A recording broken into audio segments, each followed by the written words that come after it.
Hi there! So I am back to share with you my evening skincare routine. I showed you the products that I use in the morning in my video last week, I believe. And so this is the evening half of that video. And the products that I use in the nighttime are completely different than the ones that I use in the morning. So this will be a completely different video. And if you're interested, then just keep watching. Okay, so the first thing that I do in the evening, most evenings, is remove my makeup. I do wear makeup the majority of the time, so I do have to remove that. I consider the makeup removal a two-step process. I don't find that for me, cleansing is enough on its own, so I do like to use a makeup remover first before I move on to the cleansing, because I find the cleansing alone does not get off all of my makeup. So the product that I use most often are these Target Up and Up brand makeup remover wipes. I find that these are really effective at removing makeup, and they're also really soft. One of my big problems with my eye makeup area is that a lot of the wipes are a little bit too rough for me, and they cause me to have dry, flaky skin right here in the corners of my eyes. So I try to be gentle when I'm removing my eye makeup, and these seem to do a really good job of that. And I actually just used this one up. This is empty, so I need to replace these. The other product that I really love for removing makeup, but the reason why I don't use it all of the time is because it's really expensive, but it is so great for removing makeup. This is the Basha Makeup Breakup Cleansing Oil. I love this product so much, but I believe it's I think the last time I bought it, it was $26 a bottle. So although I love it a lot, I just can't justify using this every single day. So what I typically do is purchase the Target Up and Up wipes for just most days when I'm wearing makeup. And then if I have a little bit heavier makeup on, like I'm filming a video like I am today, or we've had a special occasion or something where I just might be a little heavier, especially on the eye makeup, I go to the Basha Makeup Breakup. Again, this is just such a great makeup remover, but you know, it's pricey, so I just don't like to make it my everyday makeup remover. So the next step in my evening skincare routine is cleansing. And this has been a favorite for a long time of mine. This is the Purity Made Simple from Philosophy. I know this is a favorite of a lot of people. As you can see, I've gone through the majority of this bottle, so it's time to get a new one of these before I run out. And I do buy this really large size because I use this every day in the evening, and so I go through it, but it takes me probably almost a year. So this is sort of a more expensive item. I think it's about $50 for the bottle, but it does last you a really long time. So when you think about going through a lot of small bottles of product versus one big bottle, it's not a huge price difference. And I have found that this cleanser breaks down makeup like nothing else. So I do use the makeup removers first, but then anything that's left over, this does such a good job of taking that off. And I have been using this now really regularly for about 2 to 3 years, I would say. And I was really reluctant with my combination skin to try anything with oil in it, but this got so many good reviews, so I thought, well, I just need to give this a shot. Let me just do something different, because I was still having breakouts on my skin, so I figured there was no reason to not try it. And I was just so thrilled with how this works. Although it does contain oil in it, it does not cause me to have any sort of breakout. And in fact, just the opposite has been true. My skin is so much clearer since I've been using this. And I think the reason why is because it is such a good makeup remover. I think it's really getting off a lot more of the makeup and breaking it down a lot more effectively than some of the other things that I tried. So that is just my theory on why it works better. The other thing about this is because it does have all the moisturizing ingredients in it, is my skin doesn't feel as tight after I cleanse. And I know if you have oily skin, sometimes the tightness on your skin can be a good feeling, but that really just means that you've dried your skin out a little bit too much, and then you're going to have some of that oiliness later on. And this just does a really good job at normalizing my skin. So I use the Cetaphil Daily Facial Cleanser in the morning, which also does not create a tightness, and then this in combination at night has really just toned down the oiliness of my skin for me. I have found that my skin is just a little bit more regulated and stays consistent and the same throughout the day. So anyway, I've gone on long enough, but I really love this product, and as you can see, I go through a lot of it.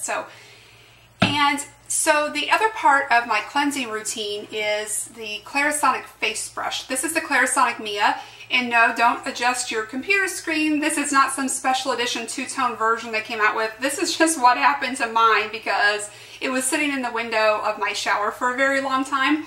And apparently you can't do that because it turns this really unusual greenish bluish color. It was originally this light blue color, but now it's some sort of odd two-tone thing. So don't leave these in the window of your shower. Little hint there for you. So what I do is I pump, and I use this probably every other night. And the reason why I do that is I find that my skin can get a little bit sensitive in combination with some of the other products that I'm going to show you in just a second. So for me, every other night is good for this, and I only use this at nighttime. I think twice a day would be a little bit too much for me, so just once a day in the evening is fine, you know, when you're removing makeup and really wanting to clean out your pores. So I wet the brush a little bit in the bath or the shower, just get the bristles moist, and then I pump on 1 or 2 pumps of this cleanser, and I've also wet my face, and then I just, you know, massage this in very gently. I just let the brush do all the work. There's no need to press or do anything like that. So I just let this do its job for 1 minute all over, like I said, about every other night. And if my skin is not feeling particularly sensitive, I'll use this every night. I think it does a really good job in combination with the makeup removers and cleansers to really get all the makeup and dirt and debris out of your pores. So I've liked this for a long time, and I think this spring I've had this for about 3 years too.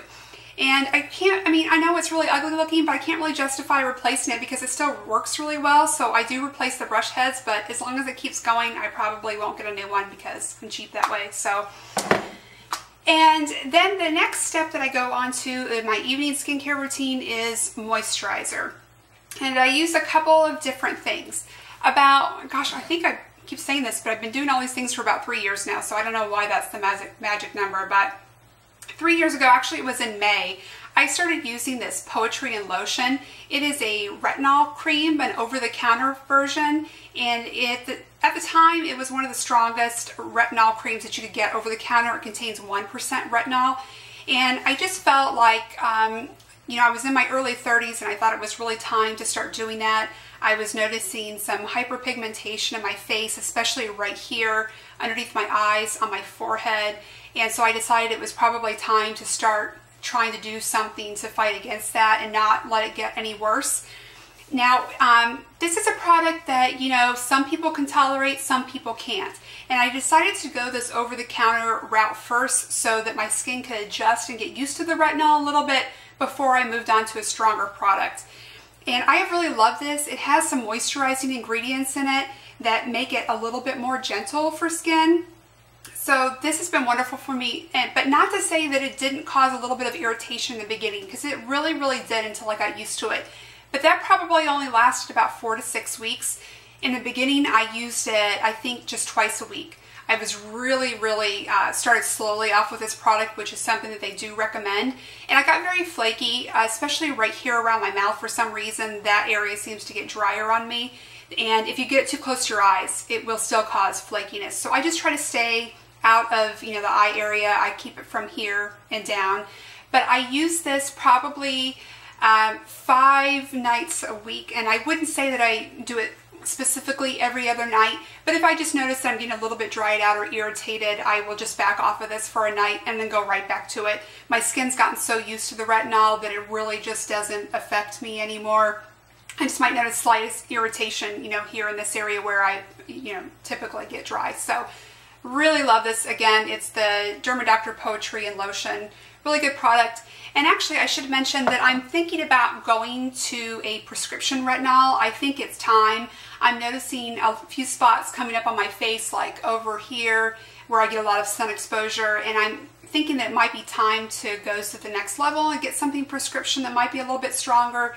I'm really glad that I've had a few years to get used to a retinol product so that maybe the transition into that will be a little bit easier. But if I do decide to do that with my dermatologist, I will let you know and go through that process with you so we can, you know, see together how that's going to work. I have no idea. I think I'm going to use up this first before I go to that step. So, and then on the nights when I am not using the retinol cream, I just like to use a really plain, simple moisturizer. And for that, I use the Dermalogica Active Moist. I really like this. It doesn't have SPF in it. It doesn't have any anti-aging ingredients. It's just a very straightforward, simple moisturizer. It has a really nice spa scent, and I don't know exactly how to say what that means to me, but you know, you sort of know it if you smell it. It just seems to have a lot of natural ingredient smells and just reminds me of the spa. So I guess interpret that however you want, but it's just a really non-cloying, nice fragrance to me. I love it. And so when I just want to break from the retinol and I just want to moisturize my skin, but I don't need any sun protection, this is my go-to. It's super light, not greasy, and I really enjoy it. If my skin's a little bit drier that particular night, I'll just add a second layer on. But not really an intense moisture for someone that may have really dry skin, but for my combination skin, I find it to be really great. So. And then the next type of moisturizer I do is for underneath my eyes. Since I am getting a little bit older, I like to, you know, make sure that that area does get some moisture. That's not something I probably would have thought about when I was younger, but now that I'm getting older, I like to just help it along in any way that I can, just to try to keep, you know, lines and wrinkles from forming. And I am not a huge believer in anti-aging products outside of retinols and things like that, but I really do love this eye cream, and this is the Lancome Absolute Eye Premium BX. I just think that this is such a wonderful eye cream, and I really do find that it has made a difference. And I wouldn't normally say that about an eye cream, but it does, and I can't explain it.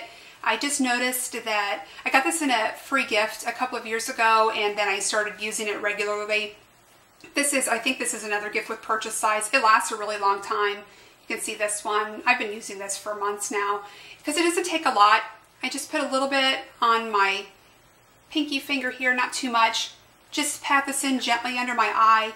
I find that it keeps this sensitive area really moisturized, and it does a good job of keeping dark circles at bay. And I don't know why or how it does that, but I find for me that it really works. So, you know, there's a lot of opinions about eye creams, whether they're worth it or whether they're not, but getting these in free gifts and having them last a really long time, I just use it because, you know, I figure why not. And the last thing that I do at nighttime is I spot treat any areas on my face that may have broken out. And for that, I use the Kate Somerville Eradicate. Now, I used to use a very similar product from Mario Badescu, and to be honest, I really do prefer that, but I'm using this one until I use it up. They're supposed to be pretty similar, but for some reason the Mario Badescu version just works a little bit better for me. But I did want to show you this because it is an important part of my skincare routine, and I am, like I said, using this until I use it up. So this is just a little spot treatment for blemishes, and as you can see, the liquid portion is here, and then it has a little sort of powder sediment portion here. You don't shake it up at all. Just take a regular Q-tip, dip it down into the bottom, and then I kind of just tap it on the sides to get rid of the excess. And then you just use what's on the Q-tip to, hopefully it'll show it for you, just spot treat. Just dab it on any areas that you might have like that. And that's it. It works pretty well. I think the Mario Badescu worked better, but you know, this is still good. It does a really good job of, if you have a blemish, or you know, if you can feel something that's coming on, or something that's already broken through, it does a really good job of sort of drying that up if you catch it early. So I like to have a product like that on hand because I do still get the occasional breakout. So if I can treat that early on and get rid of it before it becomes a huge problem, then that's a great thing. So that is it, my evening skincare routine. I know it's a little bit more involved and complex than my morning skincare routine, but what are you gonna do? So that is everything, and I hope that you enjoyed it, and if you did, please like and subscribe to my channel, and I hope to see you very soon. Bye-bye.